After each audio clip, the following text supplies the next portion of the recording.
form of life and activity.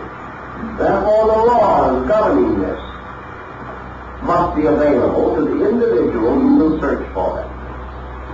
And there must also be arts and sciences by means of which the regeneration of man is possible.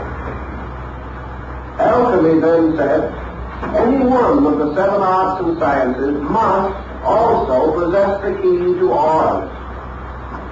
The universe is one great pattern, and the laws governing one part are applicable to all other parts. Therefore, if we can master one art or science to its ultimate degree, we shall be in possession of universal knowledge. For we shall then know how to take that key and apply it to all other knowledge, thus performing a great transmutation. For we can put this power of projection that we have discovered in alchemy and apply it to all other sciences and transform them also, and discover the secret gold which is contained within them. So the Hermetic school took chemistry, involving most of the then known astronomy, astrology, geology, and to a degree anthropology, as its field, declaring that there is no place in the universe where the immediate operations of nature can be more easily regulated than in the laboratory of experimentation. Even in science today, the same attitude is generally held. That which is demonstrated in the laboratory we regard as highly factual. We are also learning from alchemy today that practically every conceivable discovery that man needs for the advancement of his own condition can be developed from a study of chemical reactions. We are mastering little by little mysteries of chemistry that even the alchemists did not know. But he, with one single broad sweep of analogical reasoning, conceived of the fact that there was a key to human regeneration identical with the chemistry of metals and minerals. If therefore he could solve one, he would solve the other. Now, it is the same thing as someone taking up a study today. Let us say that someone decides to study Vedanta, or someone else decides to study Platonism, or another Buddhism. None of these things studied for themselves and by themselves, and for the sake of learning, will ever unfold their mysteries. You can study Platonism or Buddhism for 100 years and still end a materialist. You can study all of these things and at best achieve only to a state of philosophical idealism. You can recognize the value and the beauty and the dignity and the wonder of it all and still be exactly the same person you were before. Or very nearly so. Probably you cannot work with any subject indefinitely without a little of it rubbing off. But you can remain comparatively underprivileged in a world of opportunity. Alchemy, the chemist decided the same thing. You could study chemistry from now on, and still you would only be a gold maker, living in constant danger of blowing yourself into the other world by one of his own experiments. The solution did not lie simply on this development upon a level. But the alchemists discovered what the devout Platonists and the true Buddhists discovered, that the amount of learning that he can attain is geared very closely to the amount of acceptance which develops within his own nature.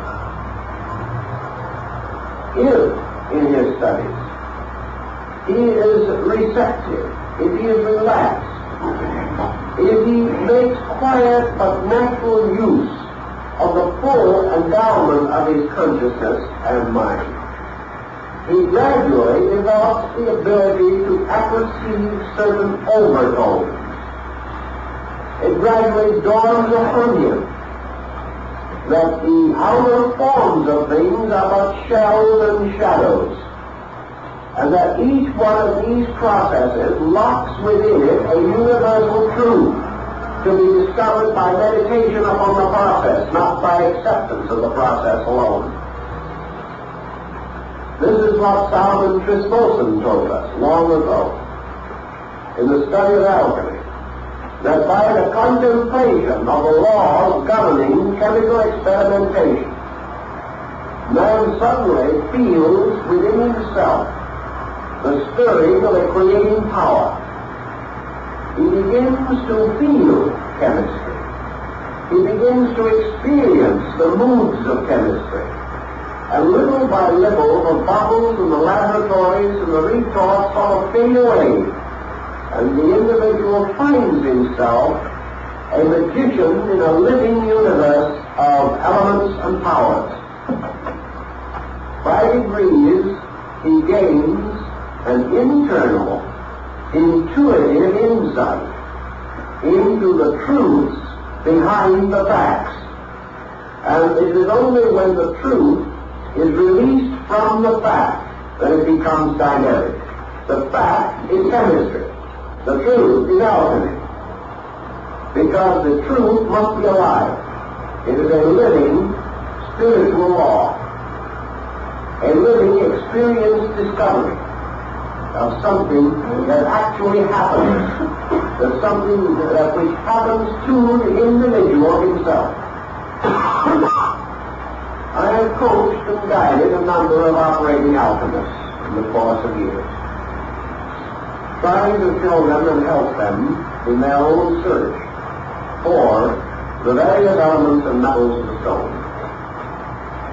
And usually, I'm happy to report that after a certain degree of careful guidance without interference, each one comes and says, at last I think I begin to see what this is all about. I begin to realize that behind the experiment there is something else. And that in focusing upon this experiment to the performing of it, I am releasing an archetype.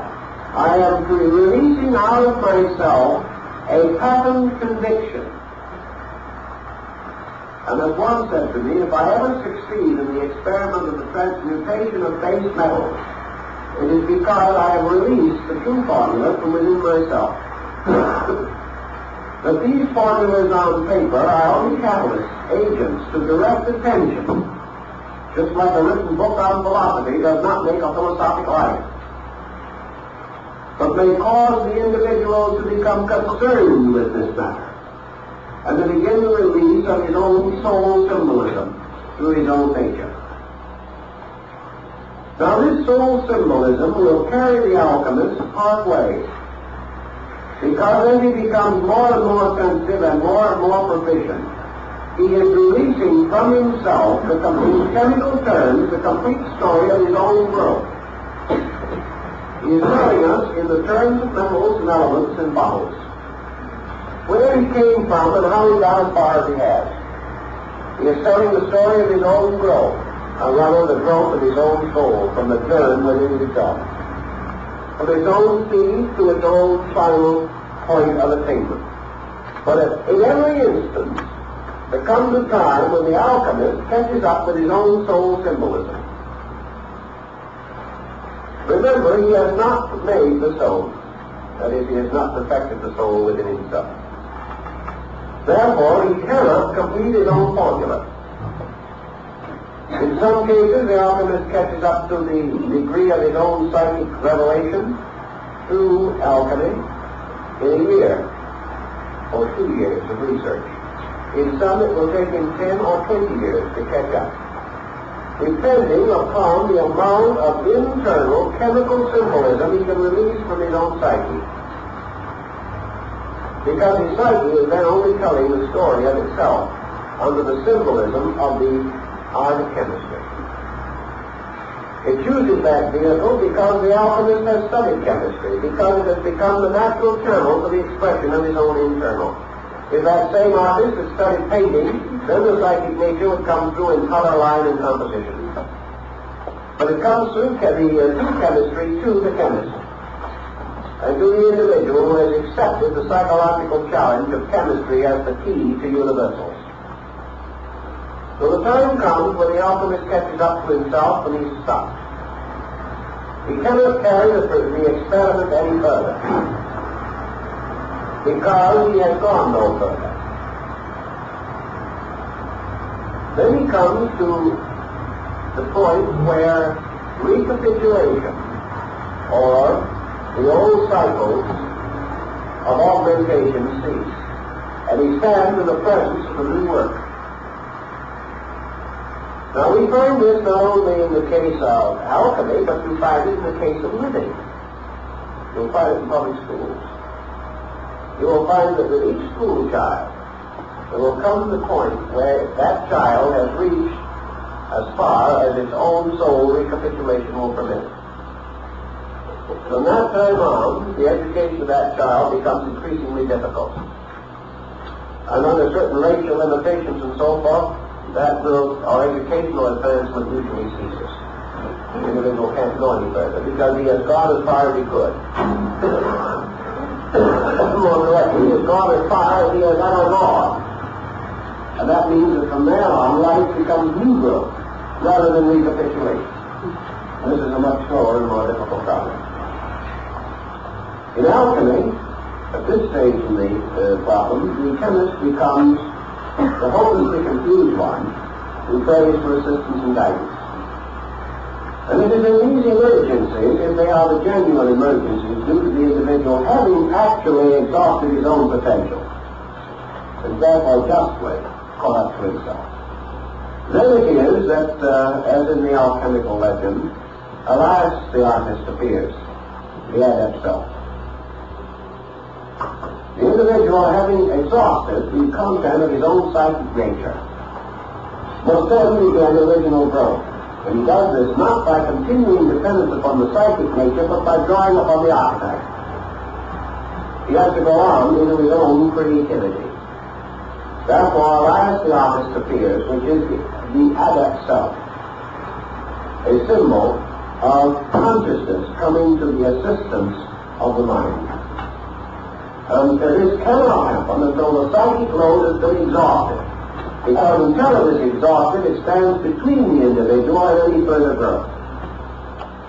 But when the negative part of the soul has been disproved and cast aside by art, and the positive achievements of the psyche have been released to their fullest extent, the individual is then caught up in himself totally, as far as a psychic being is concerned. Then on the outside symbolism, the old master comes and tells him what to do. On the inner psychic symbolism, he begins to draw upon archetype, or upon new work. Then he receives the new design, or the new symbol, which must carry him to the next degree. From that time on, instead of being built by soul, he begins to build soul. Because each individual is built by his soul to the degree that that soul has gone, and this has to be revitalized in each life. But having gone as far as his internal life has already proceeded, then it is necessary for him to begin new growth. And new growth calls upon a higher level than the psyche for its expression. New growth calls upon the archetypal source of life in the conscious basis of life. Therefore, the old teacher or the master becomes the archetypal impulse from the unconscious, which then must continue to build the soul, and can do so because the soul itself is no longer a conscious or integrated interference. The prejudice, conceits, opinions, theories, notions, beliefs, attitudes, all these things which have disfigured the soul have now been done away with by alchemy, by transmutation. The good parts of the soul have been fortified until the soul becomes, as far as possible, the wise teacher, as far as that lesson can be learned. Then the intercession comes from a superior archetypal self, for the soul must then turn in its turn for guidance to that which is superior to its own nature.